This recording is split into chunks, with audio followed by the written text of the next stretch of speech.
Can dreams tell future? Meet Ryo Tatsuki, a Japanese manga artist who says she sees disasters before they happen. 1999 లో తన comic The Future I Saw లో she made some shocking predictions. In her comic, she predicted a tsunami in Japan years before it happened. In 2011, Japan faced a real tsunami, exactly like she drew. చాలా మంది అప్పుడే shock అయ్యారు. People started calling her Baba Vanga of Japan. She never said she is a prophet. She's just an artist. She drew what she dreamt of, but what she saw always came true. She even predicted the death of Princess Diana, surrounded by flashing lights, just like the way it happened a few weeks later. But her scariest vision, it's about 5th July 2025, just a few days away. She wrote, "The Pacific south of Japan will boil.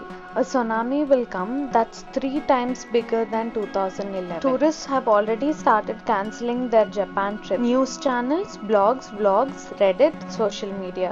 అందరూ ఒక question అడుగుతున్నారు. Is Ryo Tatsuki's dream going to come true? Science says no proof. But what if this dream is a warning sign? So what do you think?